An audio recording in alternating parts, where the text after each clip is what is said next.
Mazmur 27. Kita baca dulu dari ayat yang pertama, Mazmur 27.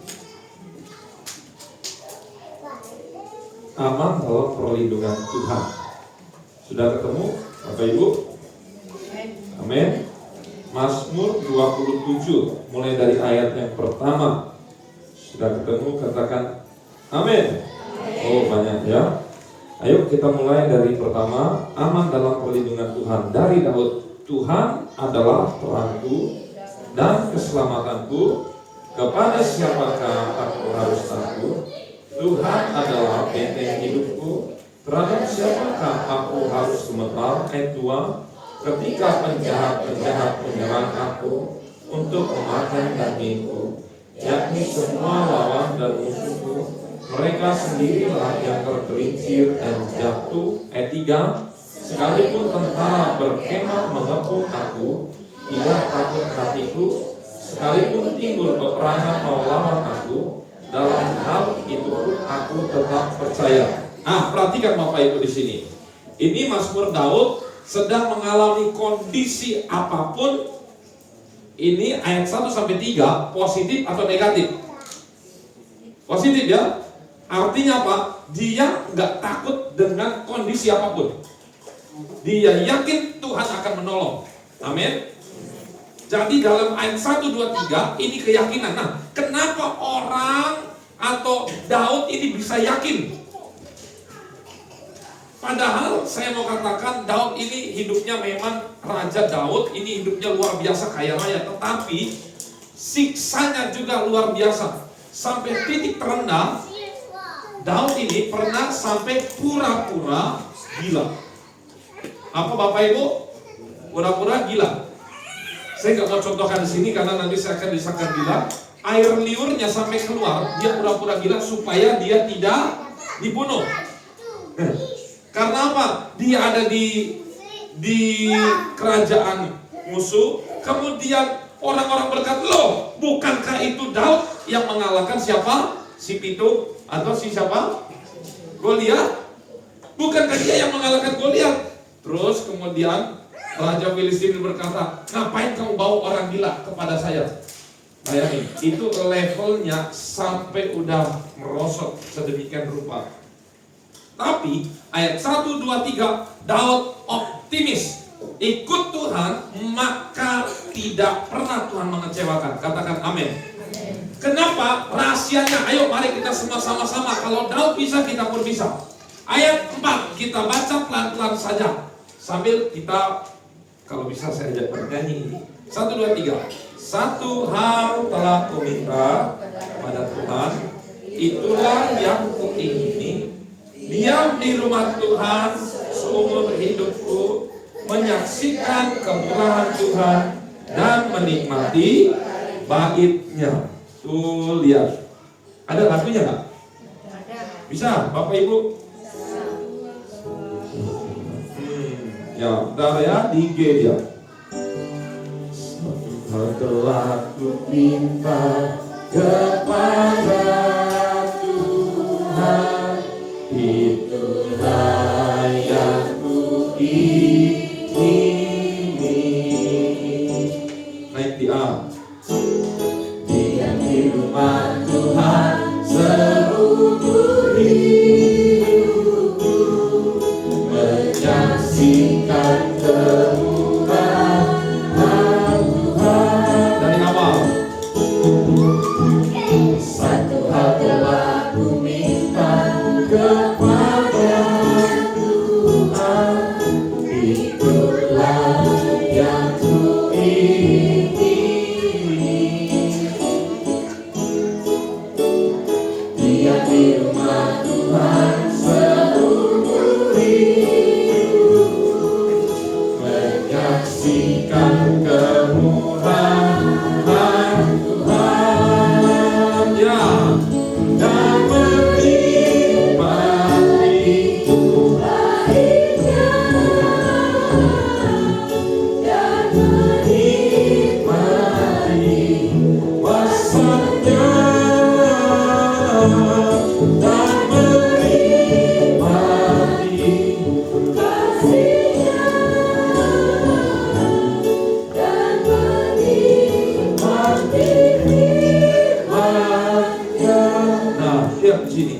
satu hal yang kuminta. Artinya Daud hanya minta berapa?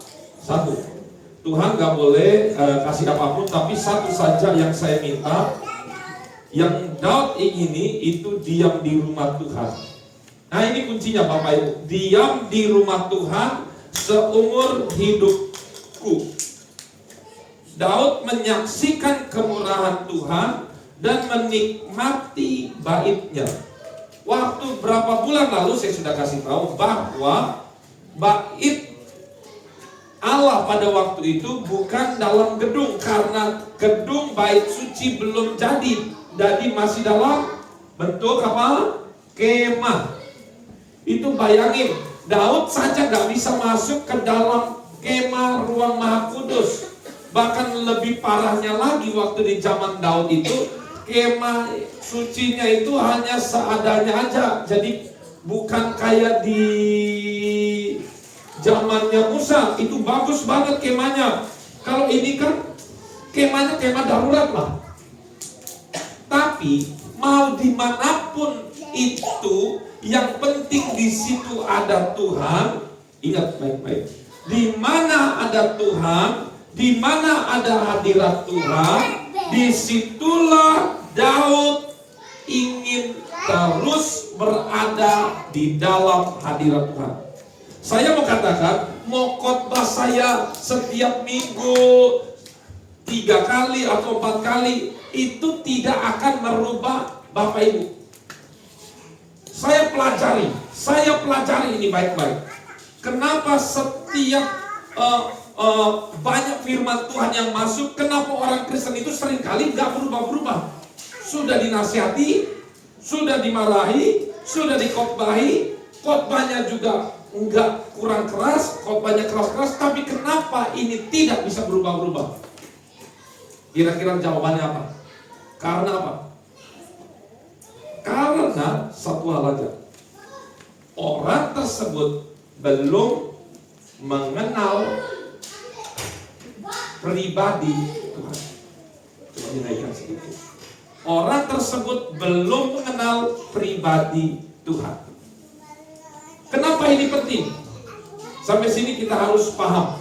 Misalnya begini, Bapak Ibu, saya promosi, misalnya saya sales. Bapak Ibu, ini ada barang bagus dan segala macam. Lihat, itu tidak akan mempan kalau barangnya itu tidak ada. Saya hanya ngomong doang, ini bagus, ini loh, handphone ini bagus, apa segala macam. Handphonenya mana? Kameranya ini bagus, ininya memorinya bagus. Mana handphonenya? Iya nanti. Ingat, tidak mengena. Ketika mempromosikan segala sesuatu harus dengan apa? Disertai dengan apa? Kalau sales di sini ada sales. Kalau mempromosikan barang harus ada apanya? Ada produknya. Betul kan? Mau gembar-gembor tapi tidak ada produknya, maka hasilnya.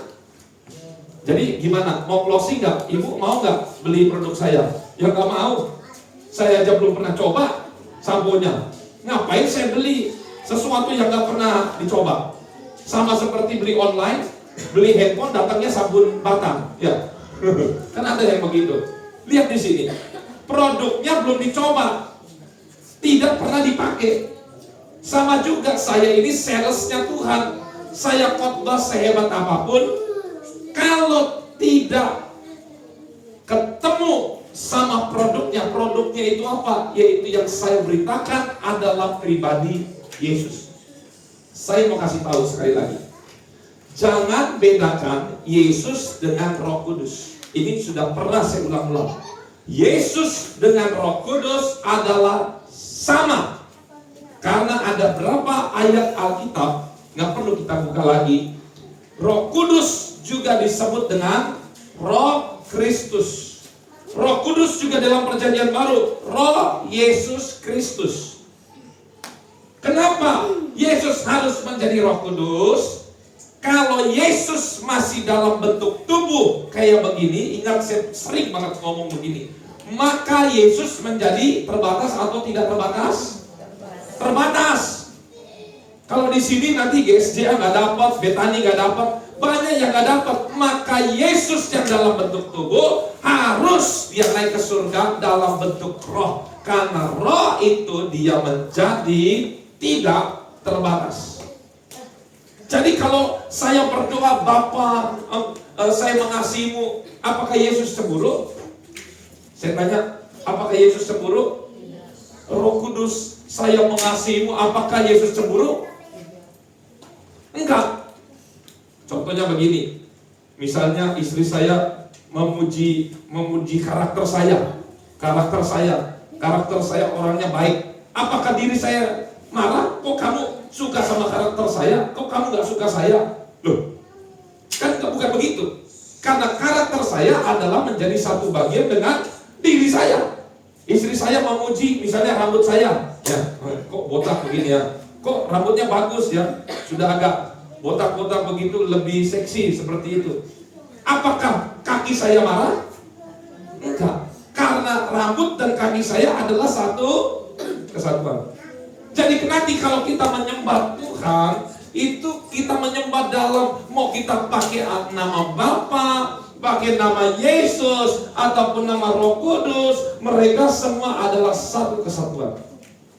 Nah, kenapa balik lagi orang Kristen mau dikotbahin berapa, mau khotbahnya sebagus apapun, mau pakai ilustrasi, mau pakai lucu-lucuan, tapi tetap hidupnya tidak berubah karena tidak pernah mencoba produk yang dipresentasikan oleh hamba Tuhan. Apa maksud mencoba produk itu? Mencoba produk itu adalah mengenal produk itu bukan dari kata orang, tapi langsung coba sendiri. Kalau misalnya produk bayi, sampo bayi, dicoba hasilnya, kok lembut ya, wah enak gitu kan. Misalnya lagi ada coba apa lagi? Ya, coba ada mobil, sales mobil, pas dicoba, guling listrik sekarang ya, yang kecil itu, loh enak ya, oh manfaatnya, oh jadi beli, jadi, soalnya dia sudah pernah mencobanya. Kalau Bapak Ibu sudah ketemu dengan yang namanya pribadi Yesus Kristus, entahkah itu pribadi Roh Kudus, itu sama aja, maka Bapak Ibu hari itu juga akan mengalami yang namanya perubahan. Pasti berubah. Karena apa? Karena Yesus bukan kata orang lagi, bukan menjadi teori, tetapi Yesus sudah menjadi benar-benar hidup. Saya mau tanya Bapak Ibu, enak pacaran telepon jarak jauh, seumur hidup telepon-teleponan, atau pegang-pegangan? Atau jangan usah pacaran ya, nanti pikirannya kemana-mana. Istri, suami istri, suami istri. Enak suami istri, satunya di Amerika, satu di sini, seumur hidup gak pernah ketemu, atau ketemu sebelah-sebelahan. Ayo, apa? Kalau dari jauh muka sama kelihatan, muka kelihatan, kan pakai video. Suara kedengaran nggak? Kedengaran. Kawe-kawe manggil kedengaran nggak? Cuman yang beda apa? Nggak bisa apa? Saya setuju. Kita bersentuhan dengan Roh Kudus itu sangat perlu.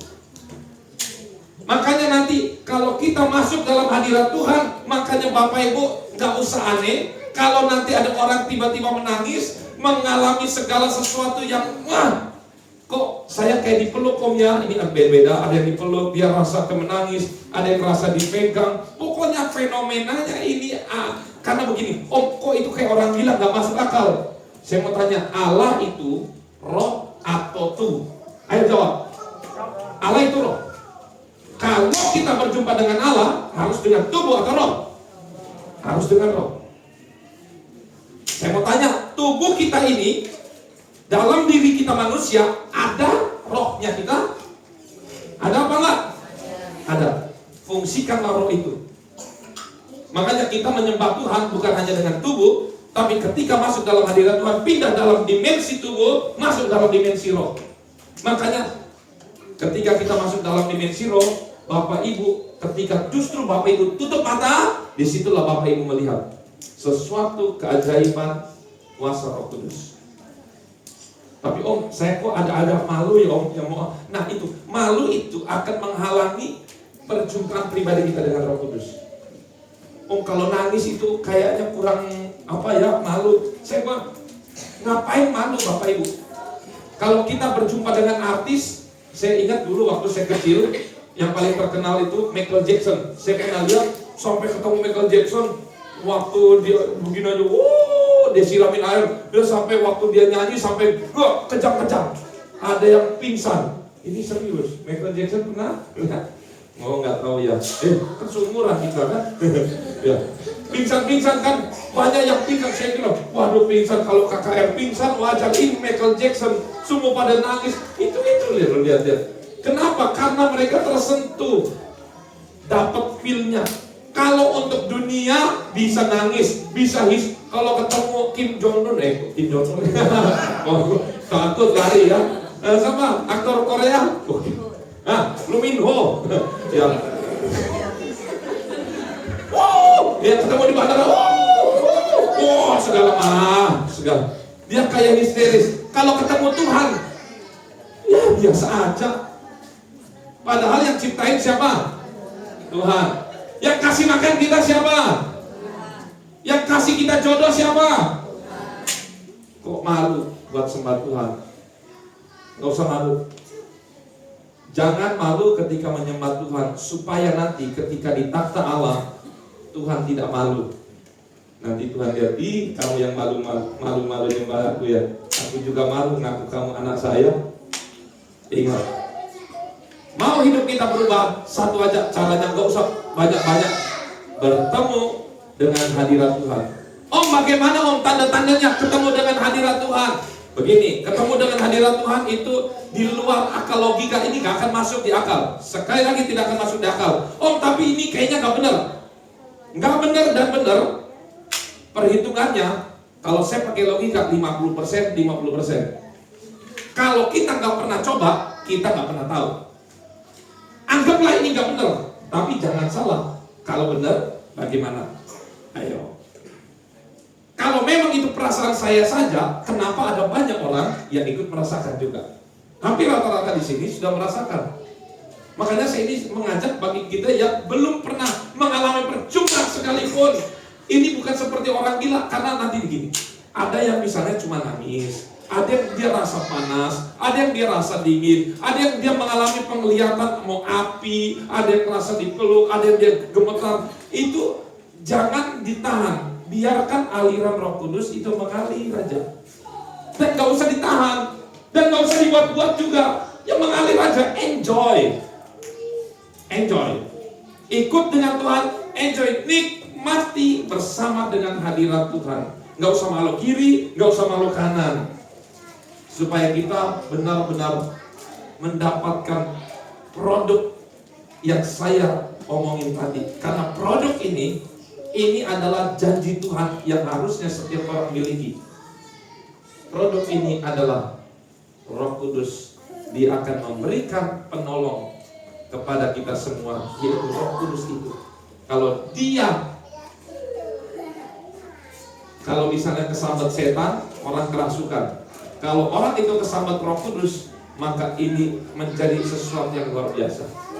Makanya Rasul Paulus berkata kepada orang-orang, dia berkhotbah, ini belum malam, ini masih siang, dan kami ini tidak mabuk. Kenapa? Karena mereka melihat murid-murid, ada 120 murid, mereka kelihatan kayak orang mabuk, kelihatan kayak orang kesurupan, tapi mereka katakan kami tidak mabuk. Maka disitulah dia mulai berkhotbah, 3.000 jiwa dimenangkan. Saya katakan, kalau kita mau berubah, satu, ketemu dengan pribadi Roh Kudus. Saya ajak kita semua merasakan kuasa ilahi di tempat ini. Mari kita semua posisi doa, kita berlutut semua. Kita nyanyikan 1, 2, 3, bisa tolong dimatikan.